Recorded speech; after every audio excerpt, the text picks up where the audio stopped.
And we've divided this into 4 sections. We've covered the first 8 verses looking at the idea of righteous intentions. The overall heading for the chapter, you might say, is cause and effect. There is a consequence, a result for different intentions, the first 8 verses. The motivation for what's being done, the driving impulse behind the actions being described involves a comparison between righteous and unrighteous intentions. And of course, with the unrighteous intentions, there are consequences. Negative. With the righteous intentions, there are positive consequences. We get to verse 9, and there's a shift from just the intentions to the influence that is resulting. For instance, we take a look at Proverbs 11:9. A hypocrite with his mouth destroys his neighbor. Another translation has the godless man with his mouth destroys his neighbor. But there's a focus on the impact that his mouth is having on his neighbor. But through knowledge shall the just be delivered. Now, for what it's worth, the idea here seems to be that through knowledge shall the just be delivered. The righteous has a certain perception. We might use the word a recognition. Through knowledge, through recognizing the trouble, shall the just be delivered. Are we able to recognize the words of the hypocrite? Are we able to recognize, another way that it's described in the book of Proverbs is flattery. Are we able to recognize flattery, and instead of embracing the flatterer as though, oh, you're my best buddy, go ahead and have the guard ready. Go ahead and be prepared for the ultimate outcome of where the flatterer is going to take you. The impact of that hypocrite, the one that's saying one thing and doing another, is his neighbor's demise. But those that are using knowledge are going to be delivered. Verse 10, when it goes well with the righteous, the city rejoices, and when the wicked perish, they are shouting. Whereas in verse 9, it's more interpersonal, from one person to the next, neighbor to neighbor, if you will. Verses 10 and 11, there's a shift. We're looking at a societal level. There's debate among commentators about whether the word city here should be taken to refer to the entirety of a nation, or whether it should be taken to refer to more of a community. Yes. No matter what level you're discussing, the truth of what's said in verses 10 and 11 is going to apply. When it goes well with the righteous, even if you're just talking about the cul-de-sac. When it goes well with the righteous, if you're talking about the overall neighborhood. When it goes well with the righteous, if you're discussing the broader community, the city, the county, the state, or the country. When it goes well with the righteous, the city rejoices. When the wicked perish, they're shouting. A truth to draw from this, and it can even be seen in Israel's history. The truth of this statement is dependent upon an appreciation for righteousness among the populace. What about when you have a populace that's embracing unrighteousness? What about when you have subsets and large groups of people within a society that are opposed to that which is godly? How do they react when the godly fall? We're not going to get into, and we hit on this just briefly when last we met, we're going to leave it at that. We're not going to delve into the immoral fiber that defines so many that want to rejoice at the downfall of someone who upheld a biblical view on marriage and a biblical view on general moral issues. There's been too much of that being spread. But if you stop and think about Israel's history, now of course, this being written in the time of Solomon, Solomon had some notable descendants. Among them were individuals like Hezekiah. Of Hezekiah it was said that there was no king in Israel like unto him. And then here comes Josiah. And a similar thing is said of Josiah. Josiah reigned during the prophetic career of Jeremiah. And Josiah was known as a righteous king. Yet if you take a look at the things that Jeremiah has to say, including during the days of Josiah, Josiah was righteous, but were the people?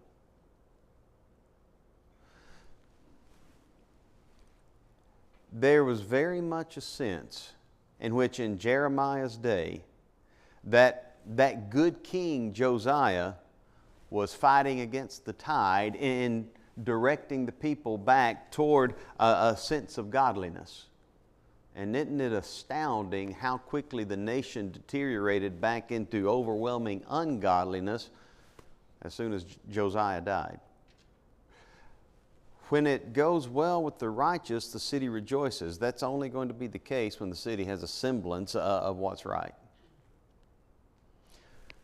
Some groups of people don't have the sense to rejoice when benefit comes their way. Some societies will actually look at the benefit that the righteous supply as detriment. Now, we could get really political right here, really quickly. We can see societies look at the preservation of the unborn as a bad thing because now you are going against women's rights instead of rejoicing in the preservation of innocent life. We can see societies that will look at the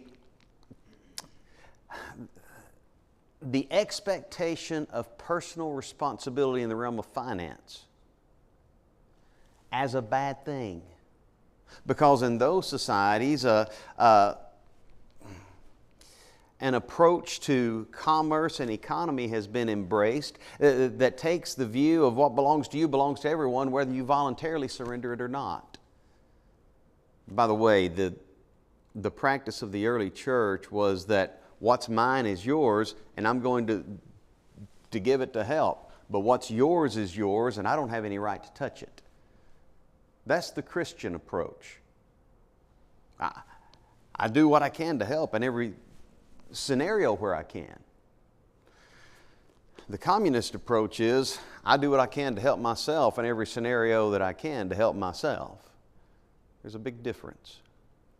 You step back and you look at the way different societies have lamented over a Christian biblical approach to morals, finances. What's said in Proverbs 11:10, when it goes well with the righteous, the city rejoices. Once again, that's only going to be true when a society has some semblance of appreciation for righteousness, when they're actually able to recognize what's to their benefit. Some folks can't. Verse 11, by the blessing of the upright, the city is exalted. We read this and we might initially think, but when the upright are benefited, it's good for the city. And whereas there is a truth to that, the idea here seems to be more along the line of by the pious prayer, by the expression of goodwill from the upright, by the efforts of the upright to help the city is exalted. But it's overthrown by what comes out of the wicked's mouth. It's overthrown by the mouth of the wicked. When the upright are looking out for what's in the city's best interest and willing to say what's in the city's best interest and seek what's in the society's best interest, it's going to benefit the society. Proverbs 14:34. Righteousness exalts a nation, but sins are reproach to any people. The flip side of Proverbs 11a is the latter part of the verse. It's overthrown by the mouth of the wicked. Here again, we could spend an endless amount of time discussing the lies spouted by the wicked and the gullible that have embraced the lies as though the promises of the wicked are to their benefit. Proverbs might preach very strongly during an election year. It might not be really popular, but it might preach very strongly during an election year. Verse 12. He that is void of wisdom despises his neighbor. Here we go back from the societal level to the interpersonal level. Interaction with the neighbor. He that is void of wisdom, the word translated wisdom, that Hebrew word lab, the idea of the heart, the core of an individual. He that is void of core. He that is void of a center. He doesn't have a moral center. He really doesn't know who he is. His identity is shifted with the wind. He that is void of center, of heart, of wisdom, despises his neighbor. The word translated despise, the English Standard has belittles. And it's not only the idea of an insult to the face, but it's really going to embrace an overall idea of his view of his neighbor.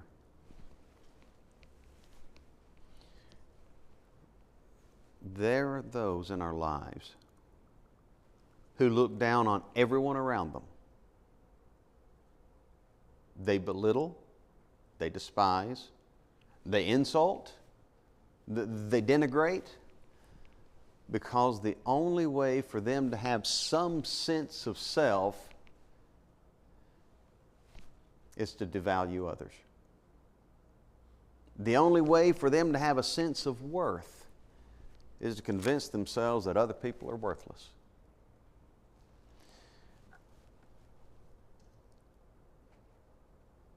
Where does your mind go when you think about your neighbor?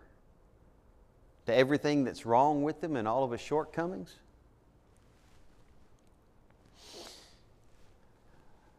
When I get my feeling of importance and establishment and standing and my sense of self by having to tear others down, it might be a reflection on the fact that I don't even know who I am. You have neighbors like that? You have family members like that? Do you have brethren who act that way? Have you seen preachers act that way? He that is void of wisdom despises, belittles his neighbor, but a man of understanding, this word translated understanding is derived from that Hebrew word being. It's the tabun word actually, but it carries with it the sense of seeing something from another person's point of view. A man of understanding holds his peace. A man of understanding is able to have a proper view of self and see a situation from another person's point of view. This is the one who is less likely to play the role of hypocrite by criticizing that of which he's been guilty in the past. A man of understanding holds his peace. He's going to hold his peace because he's willing to stop and say, wait a minute, if I were in his shoes, how would I see things? If I had had this person's experiences, this person's upbringing, this person's perspective, what would I be thinking about this situation? And by the way, the use of understanding and looking at something from another person's point of view does not justify in terms of make right another person's flawed point of view. But how hard is it for us to understand an immoral approach to human intimacy when you're talking about someone who's been brought up in a home where dad was never there, but mom had all sorts of boyfriends coming in and out of the house? Is it going to be a surprise if the child brought up in that house is going to have difficulty when it comes to those sort of relationships? When you've got a person who's coming from a community where substance abuse is not only the norm, but it's glorified, is it going to be a surprise when that person has a non-biblical view of dependencies? Is that a shock? A man of understanding holds his peace. A man of understanding doesn't just discount someone else's faults or shortcomings as making that other person devalued and unimportant. A man of understanding is going to hold his peace long enough survey the situation, and when he tries to approach it, he's going to approach it in a way that will establish common ground and hopefully help that neighbor move forward with his shortcomings instead of staying absorbed in whatever his flawed perspective might be. Verse 13, we're talking about righteous influence. A talebearer revealeth secrets. This word translated secrets doesn't just hit on the idea of that which is private. It brings with it the idea of privilege, confidentiality, trusted information. This word is also translated in the American Standard Version as friendship. God's friendship is with the righteous. A hypocrite or a talebearer, someone that is a tattler, someone that has to tell everything he knows, reveals secrets. He that's of a faithful spirit conceals the matter. Applied to self. If I find myself divulging to others details that they really don't need to know, then I need to ask myself, why am I sharing privy information that didn't need to be shared? What's the benefit? Could it be that I'm trying to make myself feel important by showing that I know more than they know? Or applied to others. If I'm in a conversation with someone who regularly shares with me information that I don't necessarily need to know, and more often than not, it's the idea of privileged information about so-and-so and such and such. Could it be that I'm in a conversation with someone who's getting his or her feeling of importance by sharing what he knows that others don't?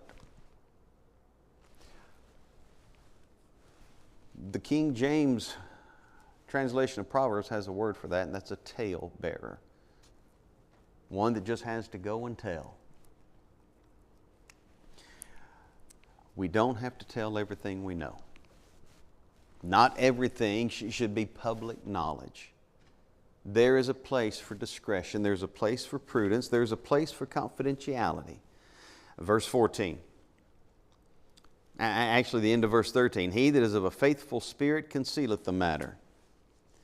The person that can keep a secret is not necessarily a conspirator. The person that can keep something private might just be a best friend. Yes, there has to be a level of discretion in discerning, is this information that by sharing it with the right individual can help someone who needs help? What's the motive behind the confidentiality?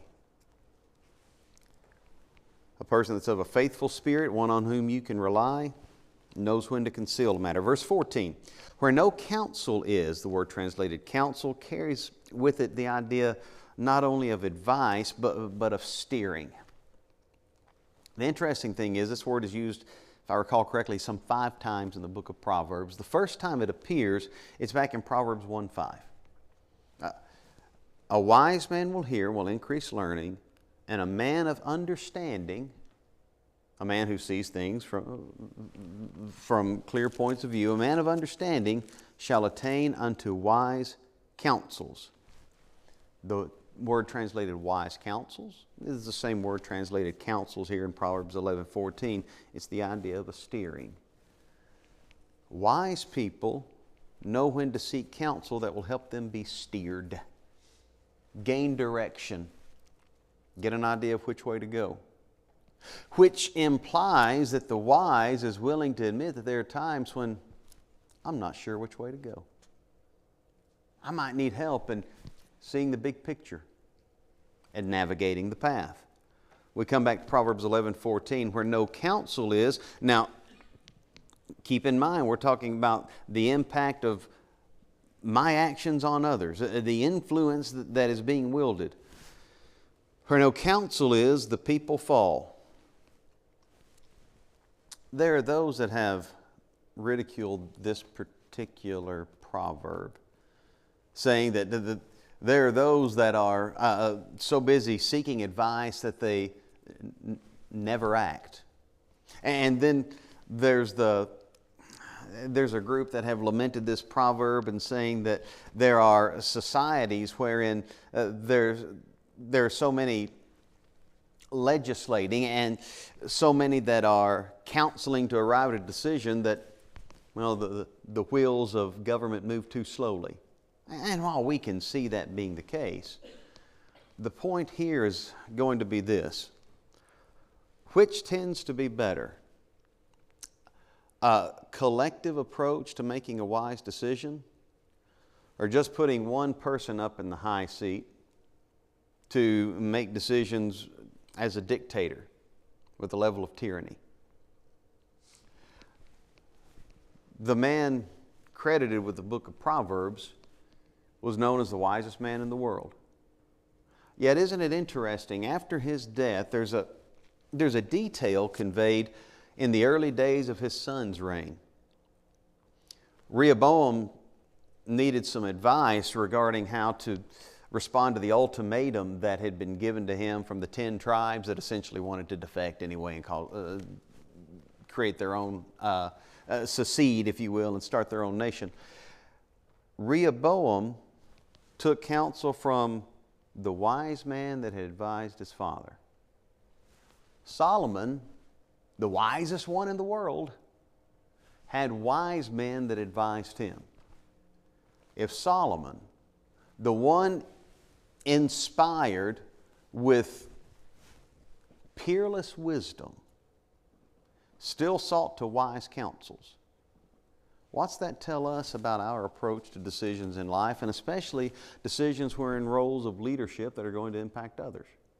That's the idea conveyed here. Where no counsel is, the people fall. It's to the demise not just of the individual, but of the collective, the community. But in the multitude of counselors, there's safety.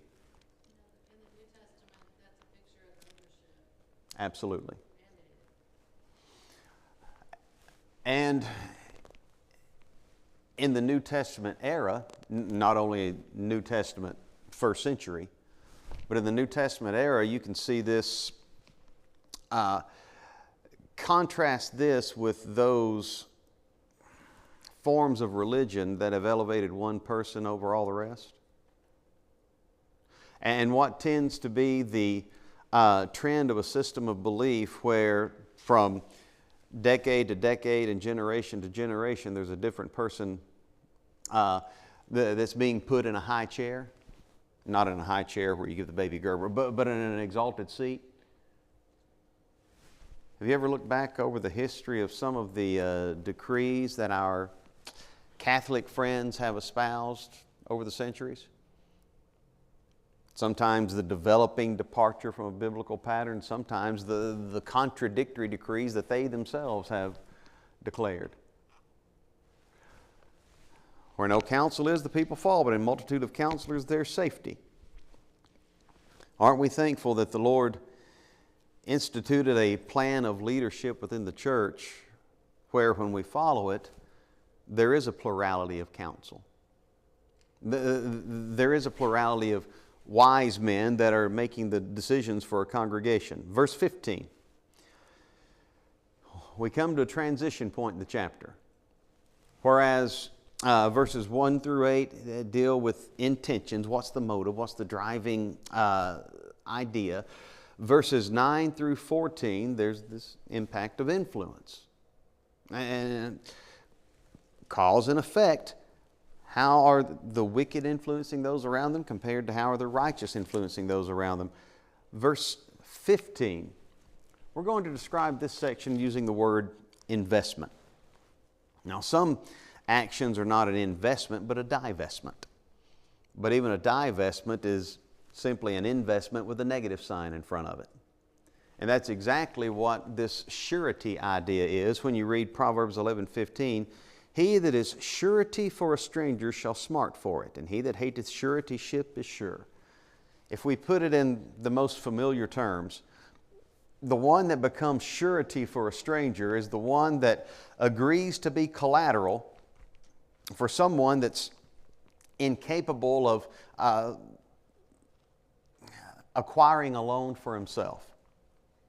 And more often than not, especially when we're talking about he that is surety for a stranger, this is someone that's willing to say, I'll vouch for him, but he doesn't know the person well enough to vouch.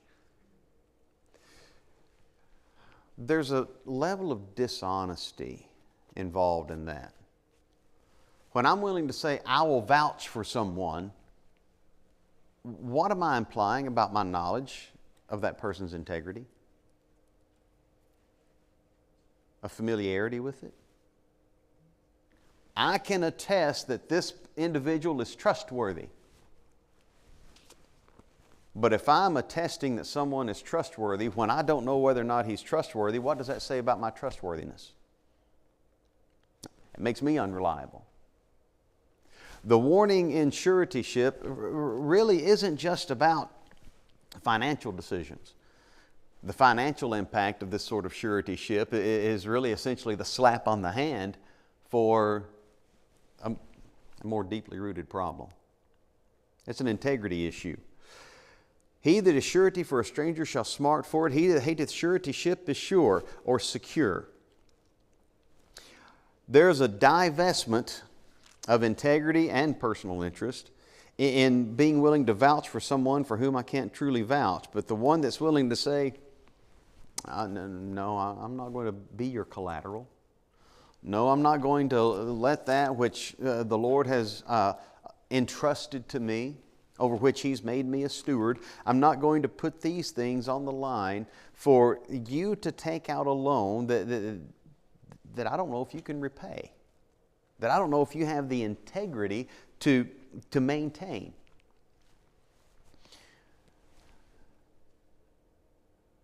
Picking up at verse 16.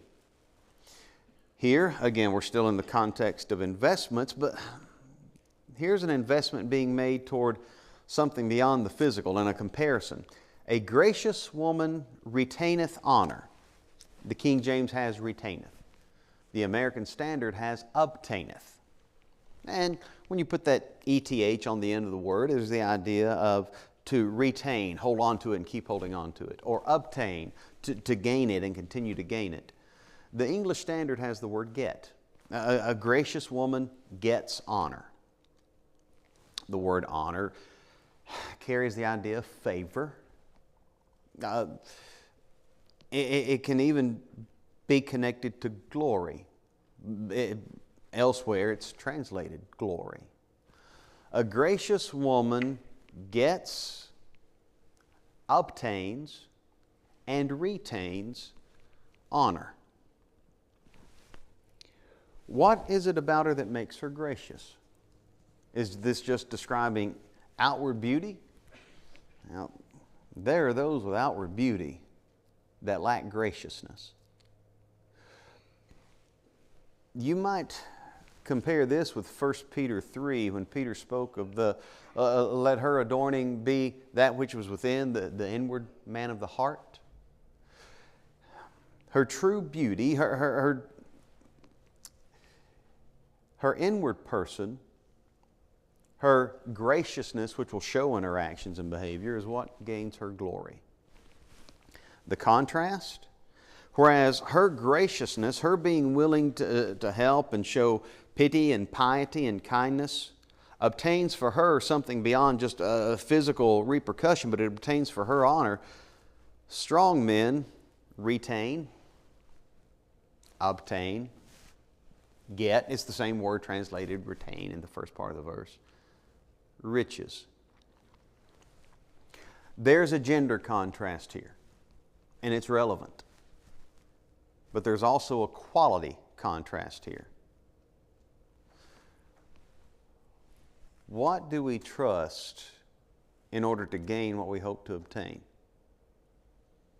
Am I trusting in graciousness, a behavior that's reflective of who God is and what God is? If you go back to Exodus 34 and that description of God that He gave of Himself, Exodus 34:6, the Lord God, merciful, gracious, long-suffering and abundant in goodness and truth. This graciousness described in Proverbs 11:16 is an attribute that connects very much to God's personality. Yes, there's a woman that possesses it. Yes, she's gracious. And through her graciousness, her kindness, willingness to stoop or bend an inferior to an inferior, she obtains honor. The flip side, here's a man. Strong men. The word men in the King James Version is in italics, but it's connecting to the idea of strong, and the word translated strong could just as easily be translated cruel. In fact, the American Standard translates it as cruel. The English Standard translates it as cruel. And it could well be the case that the contrast being made here is her graciousness compared to his cruelty.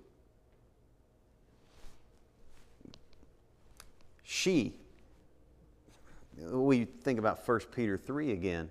Peter told husbands to dwell with them according to knowledge, giving honor unto the wife as unto the weaker vessel.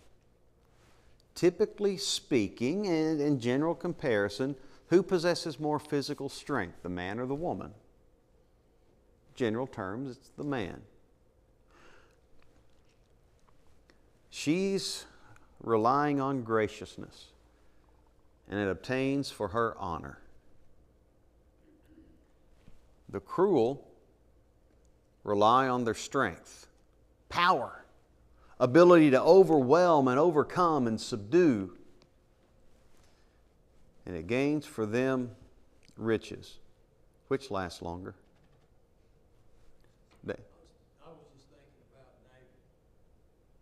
Nabal. Did you say Nabal?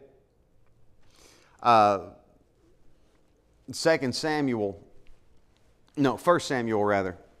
The Nabal and Abigail. Nabal, the one who had obtained all of his wealth, and much of it indebted to David for helping him retain it, although he refused to acknowledge anyone else's contribution to what he possessed. And he had a wife named Abigail. And when Nabal, whose name means fool, matter of fact, that same name is translated fool, I think 3 times in the book of Proverbs. When Nabal refused to show any graciousness or generosity to David's men, in fact, he said, there are a whole lot of servants run from their masters nowadays. That would be the ancient Hebrew way of saying neener, neener, neener. David said, God do so me and more also, if there be a male in Nabal's household alive in the morning. David was on his way to wipe them out. Here comes Abigail. She's heard about what's been done. She brings a gift of various supplies for David's men, and she subdues David's anger. And she obtained a place of honor. Nabal finds out about the events the next day, and he goes into a coma and dies days later. But the point here being this: he, in what he perceived as his strength, obtained riches. How long did they last?